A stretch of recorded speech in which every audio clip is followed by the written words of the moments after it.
Praise the Lord. കർത്താവിന്റെ ധന്യ തിരുനാമം വാഴ്ത്തപ്പെടുമാറാകട്ടെ. ഞാൻ ക്രിസ്തുവിൽ സ്നേഹിക്കുന്ന എല്ലാ ദൈവമക്കൾക്കും 10ാം മാസത്തിന്റെ 29ാമത്തെ പ്രഭാത വന്ദനം കൂടെ അറിയിക്കുന്നു. ലോകമെമ്പാടുമായിരുന്നു കൊണ്ട് ഈ വചന സന്ദേശത്തിൽ പങ്കാളികളാകുന്ന എല്ലാ ദൈവകുഞ്ഞുങ്ങൾക്കും എൻ്റെ ഹൃദയത്തിൻ്റെ ആഴമേറിയ സ്നേഹത്തെയും വന്ദനത്തെയും നന്ദിയും ഒപ്പം പ്രാർത്ഥനയും അറിയിക്കുന്നു. പ്രാർത്ഥനയോടുകൂടെ ഈ പ്രഭാതവും ദൈവവചനത്തിലേക്ക് നമുക്ക് പ്രവേശിക്കാം. 26ാം സങ്കീർത്തനക്കാരൻ പാടുന്നു, യഹോവയെ എനിക്ക് ന്യായം പാലിച്ചു തരണമേ, ഞാൻ എൻ്റെ നിഷ്കളങ്കതയെ നടക്കുന്നു, ഞാൻ ഇളകാതെ യഹോവയിൽ ആശ്രയിക്കുന്നു. അനേകരിൽ ലക്ഷ്യസ്ഥാനം കാണുവാൻ കഴിയാതെ വഴിയിൽ പട്ടുപോകുന്ന കാഴ്ച നാം നിരന്തരം കണ്ടുകൊണ്ടിരിക്കുന്നു. പലരുടെയും തുടക്കം നല്ലതായിരിക്കും, പക്ഷേ പലവിധ കാരണങ്ങളിൽ ശ്രദ്ധ പതിയുന്നത് നിമിത്തം അനേകരിൽ ലക്ഷ്യം പ്രാപിക്കുവാൻ കഴിയാതെ അഗാധ ഗർത്തത്തിലേക്ക് വീണുകൊണ്ടിരിക്കുന്നു. നാം വീഴാതിരിക്കണമെങ്കിൽ ജയിച്ച് മറുകരയിൽ ഉയർന്നു നിൽക്കുന്ന ജീവിക്കുന്ന ക്രിസ്തുവിൽ മാത്രമായിരിക്കണം നമ്മുടെ ലക്ഷ്യം. യേശുവിനെ മാത്രമല്ലാതെ മറ്റെവിടെയെങ്കിലും അഥവാ മറ്റാരിലെങ്കിലും നോക്കിയാൽ നാം ഇളകിപ്പോകും, ലക്ഷ്യത്തിൽ എത്തുവാനും കഴിയുകയില്ല. ജീവിതം തകർന്നു പോകത്തക്ക വിധത്തിൽ ലോക സംഭവങ്ങൾ അനുദിനം വർദ്ധിച്ച് പെരുകിക്കൊണ്ടിരിക്കുന്ന ഒരു കാലഘട്ടത്തിലാണ് നാം ആയിരിക്കുന്നത്.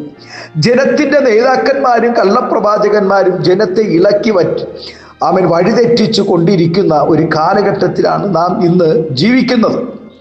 വചനത്തിലില്ലാത്ത ഉപദേശം കൊണ്ട് വരുന്നവരെയും നാം സൂക്ഷിക്കണം. പ്രവാചകനെന്ന് അവകാശപ്പെട്ടുകൊണ്ട് നടക്കുന്നവരെയും നാം ശോധന ചെയ്ത് തിരിച്ചറിയണം. നെഹമ്യാവിനെ ഇളക്കുവാൻ വന്ന കള്ളപ്രവാചകന്മാരെയും പ്രവാചകിമാരെയും ദൈവദാസൻ തിരിച്ചറിഞ്ഞതുപോലെ വിവേചനത്തിൻ്റെ ആത്മാവിനെ നാം പ്രാപിക്കണം. പൗലോസാണ് പ്രസംഗിക്കുന്നു എങ്കിൽ പോലും അത് അങ്ങനെ തന്നെയോ എന്ന് തിരുവെഴുത്തുകളെ പരിശോധിച്ച് ഉറപ്പുവരുത്തിയാൽ നമുക്ക് ഇളകാതിരിക്കുവാൻ കഴിയും.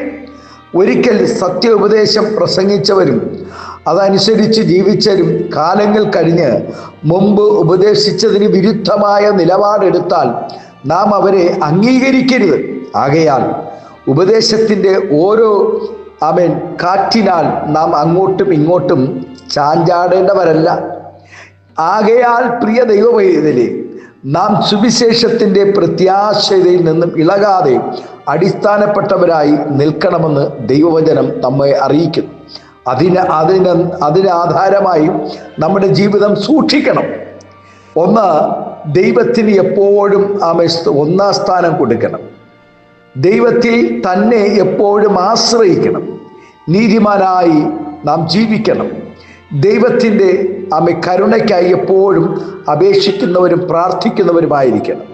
ആകയാൽ പ്രിയ ദൈവവൈദ്യരെ, സ്നേഹിയായ ശലോമോനെ പോലെ ആയിത്തീരാതെ സ്തോത്രം, ആത്മാവിൻ്റെ സ്നേഹത്തിൽ നമ്മെ വീണ്ടെടുത്ത യേശു ക്രിസ്തുവിൻ്റെ സ്നേഹത്തിൽ നമുക്കായിരിക്കാം. ജീവിതം തകരാതിരിക്കുവാൻ കരുതലുള്ളവരായിരിക്കാം. അതെല്ലാം എന്തെല്ലാം വന്നാലും ഞാൻ ഇളകാതെ ദൈവത്തിൽ ആശ്രയിക്കുമെന്ന് നമുക്ക് ഈ പ്രഭാതം നമുക്ക് തീരുമാനമെടുക്കാം. അതെ, പ്രതികൂലങ്ങൾ ഒത്തിരി ഉണ്ടാകും, പ്രതിസന്ധികൾ ഉണ്ടാകും. നമ്മുടെ സ്നേഹിതർ നമ്മെ തള്ളിക്കളഞ്ഞേക്കാം. നാം സ്നേഹിക്കുന്നവർ നമ്മെ മറന്നെന്ന് വരാം. നാം നമ്മെ ആശ്രയിച്ചവരെല്ലാം നമ്മെ തള്ളിക്കളഞ്ഞെന്ന് വരാം. എന്നാൽ യഹോവയെ എനിക്ക് ന്യായം പാലിച്ചു തരണമേ, ഞാൻ എൻ്റെ നിഷ്കളങ്കതയിൽ നടക്കുന്നു, ഞാൻ ഇളകാതെ യഹോവയിൽ ആശ്രയിക്കുന്നു എന്ന് ഭക്തൻ പാടിയതുപോലെ ഇളകാതെ നമ്മുടെ ഹൃദയത്തെ സ്തോത്രം ബലപ്പെടുത്തിക്കൊണ്ട് പ്രത്യാശയിൽ കർത്താവിൻ്റെ സന്നിധിയിൽ ഈ പ്രഭാതമായിരിക്കാം. ദൈവം നമ്മെ എല്ലാവരെയും ഈ വചനത്താൽ ആശ്വസിപ്പിക്കുവാൻ ഇടയാകട്ടെ. നമ്മുടെ പ്രാർത്ഥനാ വിഷയങ്ങളുമായി ദൈവസന്നിധിയിൽ അടുത്തു ചെല്ലാം. നമ്മുടെ കണ്ണുകളെ അടയ്ക്കാം. പരിശുദ്ധ പിതാവേ, നല്ല സ്നേഹവാനായ ഞങ്ങളുടെ നല്ല ദൈവമേ, അനുഗ്രഹവും പ്രശാന്തവുമായ ഒരു പ്രഭാതത്തിനായി നന്ദി നിറഞ്ഞ ഹൃദയത്തോടെ സ്തോത്രം ചെയ്തു. നാഥ, ഈ പ്രഭാതവും ഞങ്ങൾ ഇളകാതെ നിൽക്കുന്ന കർത്താവെ, ഉറച്ചു നിൽക്കുന്ന വിശ്വാസ കുഞ്ഞുങ്ങളായി ഞങ്ങൾ ഓരോ ദിനവും ദൈവം ഞങ്ങൾ നടത്തുന്ന മഹാകരുണയ്ക്കായി സ്തോത്രം ചെയ്തു. ഇളകി മാറേണ്ട ഒത്തിരി സാഹചര്യങ്ങൾ ഒത്തിരി കർത്താവ് അനുഭവങ്ങൾ നിങ്ങളുടെ ജീവിതത്തിൽ വന്നുവെങ്കിലും കർത്താവ് ഇളകാതെ ഇന്നയോളം നിർത്തിയ മഹാസ്നേഹത്തിനായി സ്തോത്രം ചെയ്യും. ഈ വചനം ശ്രവിക്കുന്ന എല്ലാ ദൈവകുഞ്ഞുങ്ങളെയും ആത്മീയ ഭൗതിക നന്മകൾ നൽകി മാനിച്ച് അനുഗ്രഹിക്കണമേ എന്ന് പ്രാർത്ഥിക്കുന്നു. എല്ലാവരുടെ ജീവിതത്തിൽ സമാധാനം നൽകണം. തലമുറകൾക്കായി ആഗ്രഹിക്കുന്ന പ്രിയ കുഞ്ഞുങ്ങളുണ്ട്.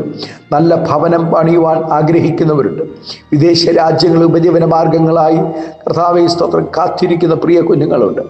കർത്താവ് ഏത് ആവശ്യങ്ങളുമായി തൻ്റെ കുഞ്ഞുങ്ങൾ ദൈവസന്നിധിയിൽ കർത്താവെ കടന്നു വരുന്നോ അവരെ ഉറപ്പോടുകൂടെ നിഷ്കളങ്കതയോടുകൂടെ നിൽക്കുന്ന സകല കുഞ്ഞുങ്ങളെയും ദൈവം അനുഗ്രഹിക്കണമേ എന്ന് പ്രാർത്ഥിക്കും. പിതാവിൻ്റെയും പുത്രൻ്റെയും പരിശുദ്ധാത്മാവിൻ്റെ നാമത്തിൽ ഈ പ്രഭാതം എല്ലാവരെയും അനുഗ്രഹിച്ച് പ്രാർത്ഥിക്കുന്നു. മഹത്വം പങ്കെടുക്കണം യേശുവിൻ്റെ നാമത്തിൽ തന്നെ. ആമേൻ, ആമേൻ. Thank you. God bless you. ദൈവം എല്ലാവരെയും പ്രഭാതം ധാരാളമായി അനുഗ്രഹിക്കട്ടെ. Thank U.